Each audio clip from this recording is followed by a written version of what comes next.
Well, good morning, loves. This is April Mason here, and I know you're wondering, like, what in the heck am I seeing right now? Well, I'll give that to you in just a minute. I'm waiting on Facebook to give you the notifications. There it is. Title of this video is, Are You Preparing for Him? Are you preparing for Him? Good morning, good morning, good morning. Good morning, everybody. Like, what is this? Why do I see clothes? Hey, Michelle. Hey, Montreal. Well, hold on. I don't have my glasses, so I can't see everybody. So good morning. Good morning, good morning, good morning. If you're in my VIP Academy, I talked about this a little bit earlier. But I told them that I wanted to come share this with you as well. Hey, Alicia and Annette and Michelle. Hey, girl, hey. Hey, Miss Samantha and Miss Brooks. Good morning, good morning, good morning. I'm waiting until we get at least 100 people over in here. Hey, Tina and Lori and Barbara, Sabrina. How y'all doing? Good morning, good morning. Okay, I'm not waiting because I have to get dressed. So here's the deal. The title of this video is, Are You Preparing for Him? And fellas, I know I have a lot of you on as well. So you can apply this to any area of your life. So a lot of times we say we want something, we say we desire something, and we talk about everything that we want all the time. But are we actually preparing for it? So as you see, I have two closets, but this is my main closet in my bedroom. And you can see it's extremely small. I went from a 4 or 5 bedroom home to a 1 bedroom when I became an empty nester. So I live in a 1 bedroom, kind of lofty style, kind of townhome, right? So I have a lot of stuff. Now this is just one closet. My cousin came over. She came to help. She, I got some stuff around here hanging down, but I'm giving you just a little bit. I messed this part up. My cousin came over and she tried to help me out. And then I have all this stuff in here, and then I got a bunch of shoes and crap down here. And so this is just one closet, but this is the closet that is in my bedroom. So my question to you once again is, are you preparing for what you want, or are you making excuses because you don't have the time, you're being distracted, you don't know what to do, you just, you're really not committed. So here's the thing, ladies. Even though this is a tiny closet, the smallest closet I've ever had, and the only reason why I picked this spot is because the location is amazing. I love where I am. But the closet, Lord have mercy. So I used another closet for the rest of my clothes and shoes. And I have and purses and things, which is packed. But even with this tiny space, there's still an empty spot here. Well, April, what is that empty spot? See, you can't say I want a great man or in my life, or even a great woman, and you don't have room for them. Right here is a place for whoever he may be for his clothing. Now, I'm not saying he's moving in or he's bringing clothes in here. It's principle.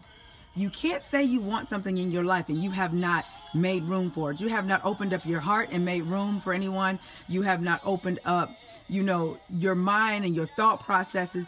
You haven't done that. Even, if it's something as much as starting a business or losing the weight, you got to make room for what it is that you want and quit with the distraction. So if it's a good man, a good woman you want in your life, why haven't you made room? Like I said, I'm showing you my little tiny closet with all of this stuff piled in here. I know in this closet alone, it got to be at least 75 to 100 pair of shoes in this particular closet alone, not including the other one. But even with all of this stuff over here, who's calling my other phone? Let's see. Oh, my son. Even with all of this other stuff over here, I still found a way to make room.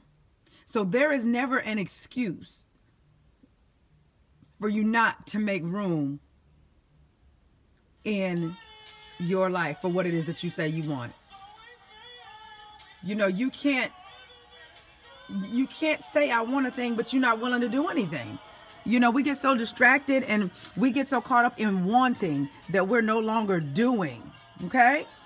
So, yeah, all this. And my cousin came by, and I got to fix that up there. But she came by. She's like, girl. And so I ended up giving a lot of stuff away. She said, April, you got so much stuff in your closets.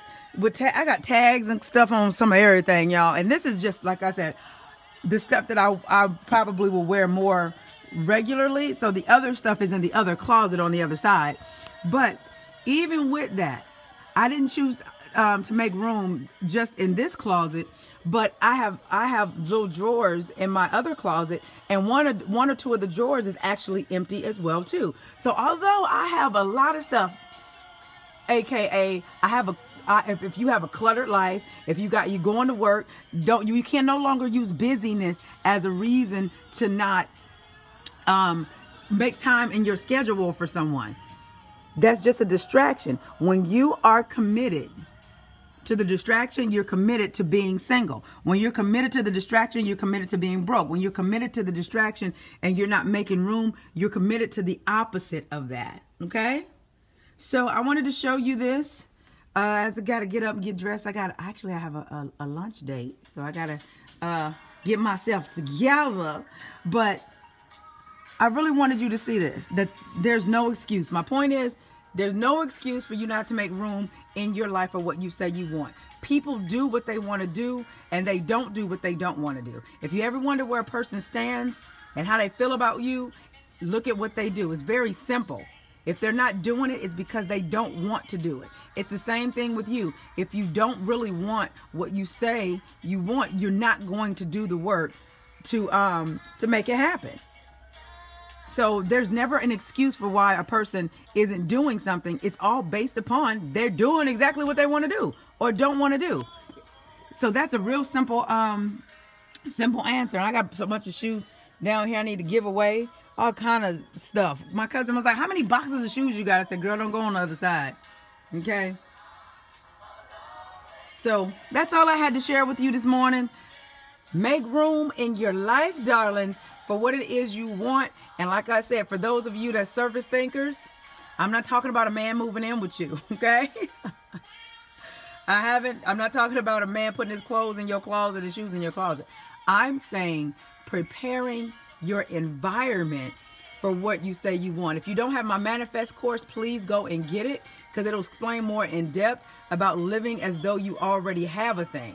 So this is me living like I already have it, because as a single woman, I could fill all this space up. There's a lot more stuff that I could put over here. But if you're saying you don't want to be alone, you're saying I don't want to be single anymore, what are you doing outside of thinking, outside of saying it? What are you actually doing to prepare yourself for somebody in your life? If you don't have room in your closet, I have 2 nightstands now. You can walk around both sides of the bed, because daddy gonna need his own nightstand. I have room in my other closet. I'm working on, matter of fact, I'm not gonna say I'm working on, because I did it. I keep a lot of girl stuff on the counter in the bathroom, makeup and all kind of body washes and body butters. So I said, okay, April, how can you make this more, open for not just you, but for someone else?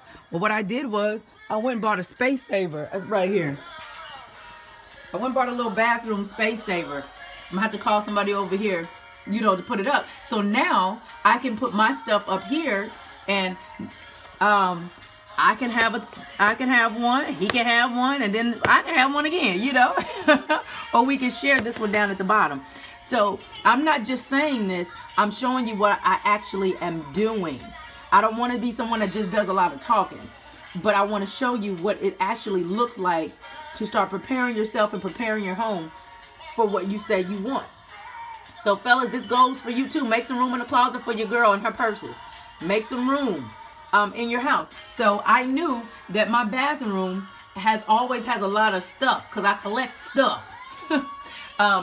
All kind of beauty products I collect. So I said, April, you can't have your man can't be in the bathroom and he only have, some aftershave, a little bit of soap, and and a razor. You're gonna have to do something about that. So I went out and bought a space saver, and I just gotta call somebody over to put it together. So anywho, that's all I have for you guys today.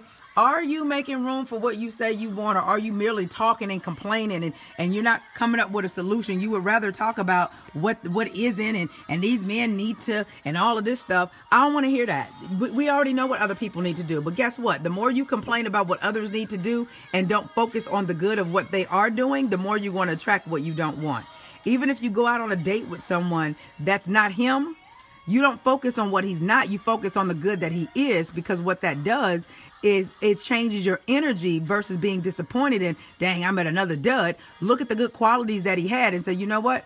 This was an awesome experience. He may not be the one, but this is an awesome experience. I want more of this. So whatever you focus on the most is what you're going to get. If you want more of the fact that he was courteous, the fact that he was generous with his time, the fact that he was, he was consistent and put in effort, you focus on those things, not the fact that I'm not really attracted to him or we have no compatibility. You don't focus on that. You focus on the other part. So stop the complaining. I don't want to hear, somebody tagged me in a post today. I was like, I don't want to hear nothing else about what women need to do, what men need to do. Let's take responsibility for our own actions. And also, let's stop trying to change how God created the dynamics between men and women. The more that we accept how men function and how women function, we'll stop trying to come up with ways around it. At the end of the day, the masculine and feminine is what it's about.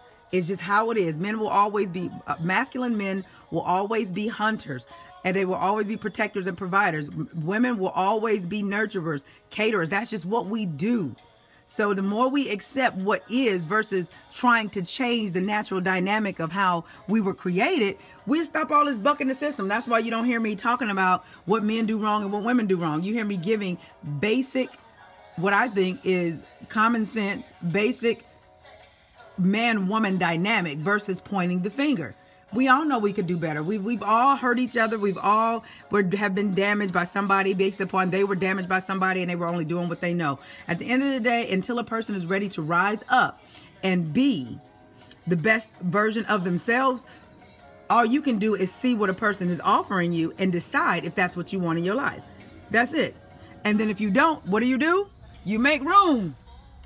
You make room for something better. But what you don't do is focus on what that person wasn't, because what happens is whatever you focus on the most is what you'll get more of. Okay? So love you guys. Have a wonderful day. Talk to you soon.